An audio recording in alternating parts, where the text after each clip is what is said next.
Salam, kita jumpa lagi dalam Sapaan Gembala.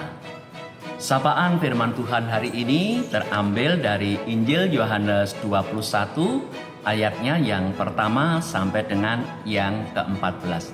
Demikian firman Tuhan. Yesus menampakkan diri kepada murid-muridnya di pantai Tiberias.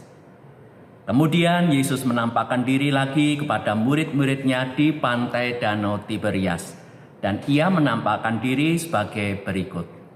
Di pantai itu berkumpul Simon Petrus, Thomas yang disebut Didimus, Nathanael dari Kana yang di Galilea, anak-anak Zebedeus, dan dua orang muridnya yang lain. Kata Simon Petrus kepada mereka, "Aku pergi menangkap ikan." Kata mereka kepadanya, "Kami pergi juga dengan engkau." Mereka berangkat lalu naik ke perahu, tetapi malam itu mereka tidak menangkap apa-apa. Ketika hari mulai siang, Yesus berdiri di pantai, akan tetapi murid-murid itu tidak tahu bahwa itu adalah Yesus. Kata Yesus kepada mereka, "Hai anak-anak, adakah kamu mempunyai lauk pauk?" Jawab mereka, "Tidak ada." Maka kata Yesus kepada mereka, "Tebarkanlah jalamu di sebelah kanan perahu, maka akan kamu peroleh."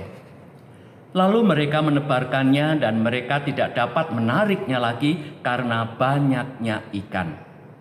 Maka murid yang dikasih Yesus itu berkata kepada Petrus, "Itu Tuhan." Ketika Petrus mendengar bahwa itu adalah Tuhan, maka ia mengenakan pakaiannya, sebab ia tidak berpakaian. Lalu terjun ke dalam danau.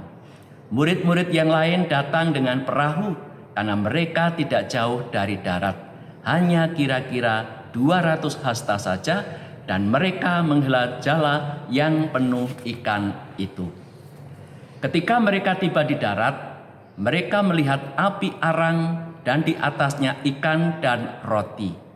Kata Yesus kepada mereka, "Bawalah beberapa ikan yang baru kamu tangkap itu."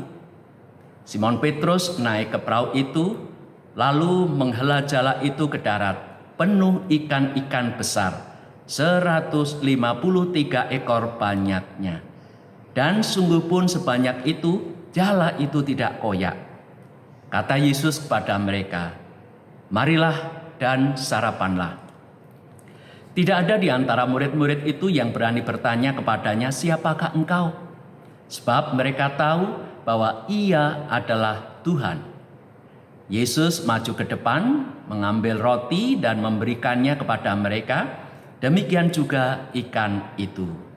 Itulah ketiga kalinya Yesus menampakkan diri kepada murid-muridnya sesudah ia bangkit dari antara orang mati. Demikianlah firman Tuhan. Saudaraku, ada ungkapan dalam bahasa Jawa, Gusti Allah kuwi ora sare. Gusti Allah menika mboten sare, atau dalam bahasa Indonesia, Allah itu tidak tidur. Saudaraku, ungkapan ini untuk menyampaikan pesan kepada orang-orang Jawa bahwa Allah ingkang murbeng dumadi, Allah sang pencipta alam semesta ini tidak pernah tidur. Dia selalu menjagai ciptaannya, dia selalu mengawasi ciptaannya, terlebih mengawasi dan menjaga umatnya, yaitu manusia. Nah, karena Allah selalu mengawasi dan menjaga umatnya, maka apa yang menjadi kebutuhan semua makhluk, terlebih manusia, itu akan dipenuhi. Hanya saja kapan Allah memberikan apa yang dibutuhkan manusia, itu hanya Allah yang tahu. Itu bersifat misteri. Sehingga kita tidak boleh ngeke mongso atau mempercepat waktu. Tapi satu hal yang pasti adalah kalau Allah sudah berkenan memberikan kepada umatnya sesuatu yang dibutuhkannya, sesuatu yang diperlukannya, itu tidak pernah terlambat. Pasti tepat pada waktunya. Kisah Injil hari ini menceritakan murid-murid Tuhan Yesus yang sudah mulai berputus asa Karena semalam-malaman mereka bekerja untuk menangkap ikan, bahkan sudah hampir siang, tetapi mereka tidak menangkap apa-apa. Padahal mereka ini berpengalaman, nelayan yang tangguh, tahu kapan harus menangkap ikan dan di mana harus menangkap ikan, mereka itu sudah tahu. Dan biasanya kalau mereka menangkap ikan, itu pasti mendapatkan hasil yang melimpah sehingga bisa ditukarkan, dijual di pasar dan bisa dipakai untuk membeli kebutuhan hidup sehari-hari dan kebutuhan yang lain. Tapi hari itu mungkin hari yang tidak beruntung bagi murid-murid Tuhan Yesus. Sudah semalam-malaman bekerja, bahkan sudah siang tidak bisa menangkap ikan satu ekor pun, dan itu artinya kalau sudah siang, maka tidak mungkin lagi bisa menangkap ikan. Karena karakteristik ikan di Danau Tiberias itu kalau ditangkap di siang hari itu tidak mudah. Bahkan boleh dikatakan susah. Sehingga mereka hampir berputus asa. Kalau hari ini tidak pulang membawa tangkapannya, lalu bagaimana dengan kebutuhan hidup sehari-hari? Padahal kisah sebelumnya, para murid ini kan sudah lama meninggalkan pekerjaannya, lama meninggalkan keluarganya, sehingga dia tidak punya penghasilan apapun. Kalau hari ini tidak mendapatkan sesuatu, lalu untuk apa yang bisa dipakai untuk kehidupannya?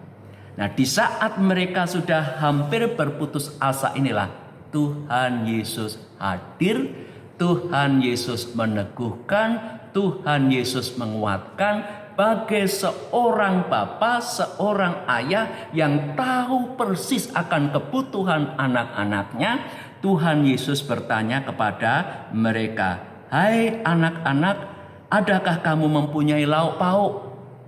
Itu gambaran Allah yang sangat peduli terhadap kebutuhan hidup anak-anaknya. Sebagai bapa, Tuhan Yesus itu tahu persis apa yang sedang dipikirkan dan dibutuhkan oleh anak-anaknya. Nah, seperti paduan suara tanpa dirijen, murid-murid Tuhan Yesus itu serempak berkata, "Tidak ada." Di situ hanya dikatakan tidak ada. Berarti sama sekali tidak ada yang bisa diandalkan. Tetapi di saat mereka tengah berputus asa, Tuhan Yesus memerintahkan, "Tebarkanlah jalamu di sebelah kanan perahu, maka akan kamu peroleh."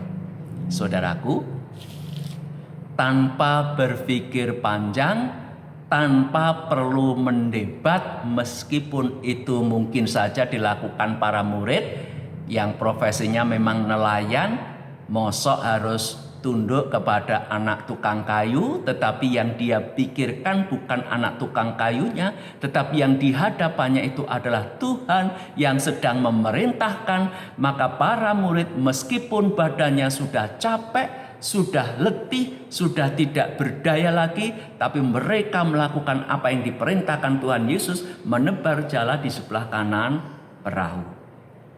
Karena murid-murid itu mengikuti, melakukan apa yang diperintahkan oleh Tuhan Yesus, apa yang terjadi? Ikan besar-besar jumlahnya 153 bisa ditangkap. Dan meskipun sebanyak itu, jalannya tidak koyak. Ini luar biasa sekali saudara-saudara. Saudaraku, dari kisah ini apa sih pesannya bagi kita?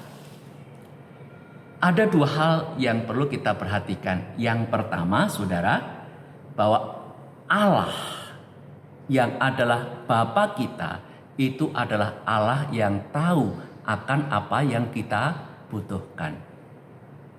Dan Tuhan Allah itu pasti akan memberikan apa yang kita butuhkan tepat pada waktunya. Tugas kita adalah bersabar dan merendahkan diri di hadapan Tuhan dan yakin bahwa Tuhan pasti menolong kita. Pertolongannya tidak pernah terlambat.